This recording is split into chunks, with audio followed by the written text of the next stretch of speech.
Alors, donc, une fiche de cours sur intervalle de fluctuation. L'idée est très simple, c'est que dans les intervalles de fluctuation, on connaît la proportion petit p, où on en teste l'hypothèse. Donc on veut tester petit p égal. Dans ce chapitre sur intervalle de fluctuation, intervalle d'échange, intervalle de confiance, il y a une idée fondamentale à comprendre qui est que les lettres P et F jouent des rôles symétriques. Le petit p pourrait être qualifié de théorique, qui correspond à toute la population, alors que le petit f est une fréquence observée sur un petit échantillon. Donc pour les intervalles de fluctuation, ça sert toujours dans les questions au bac du style remettre en cause la décision de je ne sais pas quoi, arrêter la chaîne de production, un truc qui est comme ça. Donc on teste petit p égal. Avant de donner l'intervalle de fluctuation, il faut commencer par rappeler les conditions. N est égal à quelque chose qui doit être plus grand que 30. Ensuite on calcule n fois p qui va être égal à quelque chose qui va être plus grand que 5. N c'est égal à la taille de l'échantillon. Ensuite on fait n facteur de 1 moins p qui va lui être égal à quelque chose supérieur ou égal à 5. Ici, on écrirait cette phrase un petit peu relou, mais que vous verrez dans tous les sujets. Un intervalle de fluctuation au seuil de confiance de 95% de la proportion de pièces défectueuses, par exemple, est. Je donne ici uniquement la formule.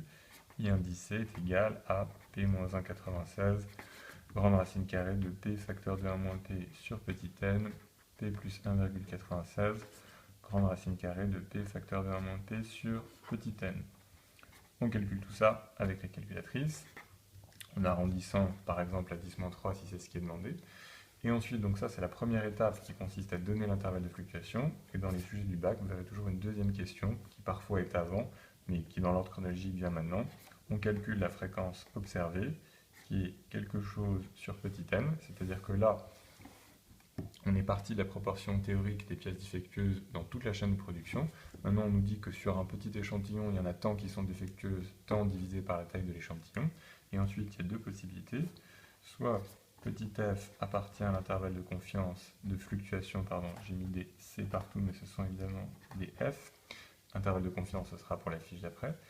Si ça appartient, dans ce cas-là, on dit que on valide l'hypothèse de petit p égale, etc., au seuil de 95%. Et à l'inverse, si la fréquence petit f n'appartient pas à l'intervalle de fluctuation, dans ce cas-là, on dit que on rejette l'hypothèse de petit p égale. Dans ce cas-là, on a tendance à insister sur la dimension négative au risque de 5%. Donc ça, c'est très important. Montrez sur votre copie que vous avez compris qu'il s'agit d'exprimer des probabilités qui permettent de prendre une décision. Donc, si notre fréquence appartient, c'est-à-dire qu'il y a 95% de chances que la proportion qu'on teste soit valable. Si notre fréquence n'appartient pas, c'est qu'il y a 95% de chances que la proportion qu'on teste ne soit pas valide, qu'on la rejette. Voilà.